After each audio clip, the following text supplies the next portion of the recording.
E nesta noite nós vamos aproveitar o 7 de setembro, dia da independência. 200 anos, né, pastor Eliseu? 200 anos, hein? 200 anos de independência. Entre aspas, né? De independência, lutando para realmente ser independente mesmo. Mas vamos profetizar, pastor. Vamos começar, como o senhor sempre fala, a lançar os decretos. Exatamente. Decretar a palavra sobre o Brasil, acreditar que dias melhores virão sobre a nossa nação. Teve se eu não me engano, foi o hashtag 15. Nós falamos sobre o poder da palavra, né? Nós falamos, e outros episódios para trás, eu não me lembro qual, falamos sobre também reclamação. Então, eu acho que é um tempo que nós não podemos lançar esse azedume da reclamação sobre a nossa nação, né? Como o senhor sempre fala, começar a declarar a palavra, orar, declarar, abençoar a nossa nação. E a própria palavra de Deus nos entrega um código poderoso, né? Sim. Orar aqueles que governam, por aqueles que estão em evidência. Sempre, né? Independente de se é esquerda, direita, independente. Exatamente. O papel da igreja é orar pelas autoridades. E nós estamos na verdade, num período assim muito delicado no Brasil, por conta que mês que vem nós vamos ter eleições, certo? Mês que vem, não é isso? Então, existem muitas pessoas ainda indecisas e uma coisa assim acaba sendo chato, porque por conta de uma ideologia ou de um partido político, ou a pessoa simpatiza com um candidato, simplesmente simpatizou. Então, nós temos visto assim uma divisão muito grande, as pessoas debatendo, às vezes até furiosas, e isso daí é muito chato, né? Várias pessoas eu já vi comentar sobre problemas na família, principalmente no grupo do WhatsApp.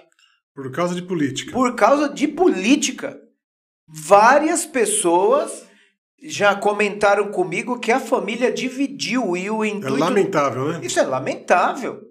É que nem eu acabei de falar. Nós estamos em uma democracia, nós temos que usar essa palavra e temos que usar essa situação de viés democrático para cada um ter a sua posição e ser respeitado. Sim. Eu posso, por exemplo, estar numa posição extremamente sem pé, sem cabeça, num viés político, e o senhor está no lado correto, pensar da forma correta. Mas o senhor acaba me respeitando. Sim. Por conta da minha escolha, e eu respeito a sua escolha. Mas eu gostaria de interagir com o pessoal de casa, não com o propósito de levantar apenas uma bandeira, não é isso. Mas nós não podemos, nesse atual momento, ficarmos indecisos. Exatamente. Assim, não cabe indecisão para aquele que fala de reino de Deus, para aquele que fala de evangelho, entendeu? Então, existem muitas situações que a gente acaba respeitando as pessoas, mas para aqueles que levantam a bandeira do reino de Deus, uma das coisas mais importantes que nós não podemos ser omissos é com relação à política. Exatamente. Porque a política, ela vai impulsionar o nosso país para um tempo de prosperidade ou para um tempo de necessidade, para um tempo de paz ou para um tempo de guerra, de divisão entre os próprios irmãos, para um tempo de vitória ou para um tempo de derrota. Nós vamos impulsionar o futuro dos nossos filhos, dos nossos netos, da nossa família. Então, as pessoas elas têm uma visão errada quando nós falamos de política. Elas falam, não, outro dia eu vi um político num discurso, num palanque, falando: ah, você aí, padre, pastor, você aí religioso, fica aí na sua e não se mete na política não. Mas aí que tá. Se as pessoas boas se omitirem, se calarem, elas estão tendo um consentimento com aquelas pessoas ruins, que às vezes têm voz para a política. Essa pessoa ela acaba tendo uma voz para ser, vamos dizer, entre aspas, relevante na política, porque ela ama a política, mas é que nem eu sempre falo, existem doutores dos livros errados. Né? Eu sempre cito essa frase, né? Existem doutores, mas dos livros errados. A pessoa realmente é um doutor, mas dos livros errados. Não é só ler, né? Mas ler o quê? Exatamente. Aprender o quê na leitura? Exatamente. É o conteúdo que você está... É igual alimento. Você vai comer qualquer coisa? Exatamente. Só porque você está com fome? Você tem que comer algo que... saudável também, né? Então. E no final das contas... eu discordo desse político, viralizou aí esse discurso dele no palanque, presidenciável. Eu discordo da fala dele por conta que a igreja ela não cuida só do espiritual. A igreja ela cuida da integralidade do homem. O reino de Deus, Jesus...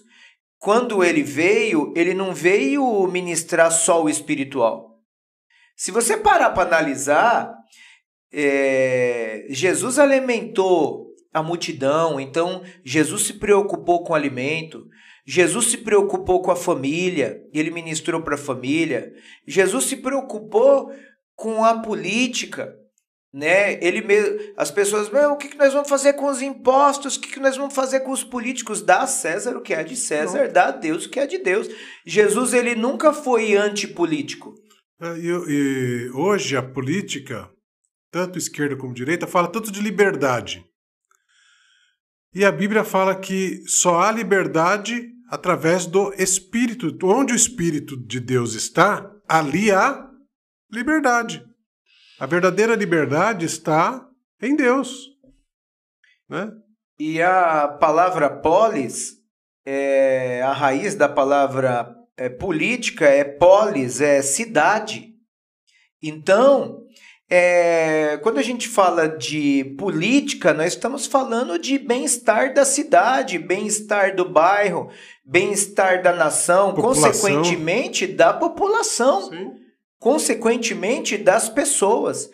E o maior propósito do reino de Deus é o quê? Pessoas. São vidas. O bem-estar de pessoas. Se você parar para analisar o que Jesus veio fazer. Amar vidas. Amar pessoas. E dar liberdade ao cativo. Exatamente. Exatamente. Dar liberdade ao cativo. Trazer libertação para as pessoas. Realmente, as coisas espirituais são mais reais do que as coisas físicas. Sim. O mundo espiritual que nos rodeia... E isso não é só crente que fala. O espírita também vai falar sobre isso, que o espiritual é mais real do que o próprio mundo físico. É porque existem pessoas que acreditam no sobrenatural, sim, no mundo espiritual. Não é uma questão de religião X ou Y. O espiritual está aí. E o próprio Jesus mesmo disse, né, que Deus é espírito. Jesus não falou? Deus é espírito. E importa que aqueles que o adorem em espírito. Ou seja... E em verdade. E em verdade. Eu sempre falo isso, né, que o homem ele tem corpo, tem alma e tem espírito. E quando Jesus veio, eu citei essa palavra, integralidade, ou seja, Jesus ele veio cuidar do corpo, ele veio cuidar da alma, ele veio cuidar do espírito, ele veio cuidar do homem na sua integralidade. O homem completo, ele não veio cuidar só do espírito. E nós estamos falando tudo isso para falar sobre a palavra política, porque as pessoas trazem essa confusão. Não pode falar... de política no reino de Deus, muito pelo contrário. Se é um reino, reino tem o quê? Exatamente. É um governo, é um reino, tem uma estrutura. Estatuto, tem legislação. A Bíblia é um livro com legislação, com leis, né? O reino de Deus tem uma constituição. O reino de Deus tem um documento, que é a Bíblia, né? E ele é ordeiro. O reino de Deus ele é ordeiro. Tem como chama? A hierarquia, né? É um reino de fato, um reino. Tem o rei, que é o nosso, né? Um reino. Então, ele Deus ouve, né? Ouve, ele teve debates lá na eternidade, lá no começo, lá, né? Teve a rebelião de Lúcifer, que a Bíblia descreve lá, Ezequiel, né? Então teve discurso, teve uma nessa rebelião aí, teve democracia, teve o direito de a terça parte dos anjos escolherem onde ia ficar, né? Verdade. Teve democracia ali, teve poder de escolha. Nós queremos ficar desse lado. Tudo bem. Na verdade, na primeira rebelião que houve, já teve 2 partidos, né? Teve esquerda e direita ali no céu, né? Porque realmente a Bíblia fala que Imagina, 1/3 dos anjos... Deve ter tido uma reunião para discutir a situação, para uma convocação, teve um concílio ali, né? Não foi uma coisa assim, pá, bate pronto. Porque ele fez um discurso para os Até anjos caídos, né? Eu subirei além do Altíssimo. Então, quer dizer, ele teve fez um período de convencer, né? Apesar de ser lá na eternidade, mas teve... Mas faz sentido, porque houve poder de escolha. Sim. Nós queremos ficar do lado de Lúcifer. Ele realmente é um campo viajando eleição, aqui, ó, no campo das ideias. Né? Mas só que, se você parar para analisar, faz todo sentido viajar nessa ideia, porque realmente os anjos tiveram poder de escolha. Sim. Não, nós nos rebelamos contra Deus, nós queremos ficar do lado de Lúcifer. Entendeu? Só que não cabia mais espaço para eles na glória, né? Ali eles não tinham mais lugar. A Bíblia fala que eles foram expulsos, né, da presença de Deus, né? Esses anjos por caídos. Conta de uma escolha, né? Por conta de uma escolha. Mas interessante. E Deus deu a eles o poder de reinar nas trevas, né? Olha, as trevas então é de vocês. Vai para esse lado e foram, né? Então, existe o reino das trevas, né? E lá ele lidera, ele governa, né? Existe ali também uma hierarquia entre eles. Não é desorganizado igual as pessoas pensam, não é bagunça, né? Porque se a gente parar para, como eu citei aqui, né, viajar no campo das ideias, todo reino, é que nem você acabou de falar, né? Existe uma hierarquia, né? Existe uma organização. Sim, tanto das trevas quanto... A Bíblia não fala em Efésios 6, né? Sobre uma hierarquia espiritual, principados, potestades, exatamente, hostes... lá em Efésios capítulo 6. Dominadores. Existe uma hierarquia no mundo espiritual, tanto do lado do bem quanto do lado do mal. Mas a sua reflexão foi muito pertinente, porque realmente os anjos, eles ali, diante de um discurso de Lúcifer, eles tiveram a escolha. Eles escolheram, exatamente. Eles escolheram. Infelizmente, na base da rebeldia. Isso nos prova que Deus não criou um monte de androide, né? Um monte de robô, né? Que Deus maravilhoso é esse. Eram pessoas livres para escolher o que elas queriam. Seres livres. Ou melhor, seres, né? Espíritos livres para escolher justamente o que eles queriam ali no momento. Lógico que nesse caso foi na base da trairagem, né? Porque foi uma rebelião. Na rebelião, né? E hoje esses espíritos dominadores aí das trevas são esses príncipes que governam aí países, continentes, estados, cidades, existem uma hierarquia, bairros, para cuidar aí de cada situação dessa. Aí entra a igreja para implantar o reino, né? Para neutralizar aí o poder do mal, né? E a igreja também tem a sua hierarquia, né? A igreja também precisa trabalhar com uma hierarquia e precisa ser respeitada também, né?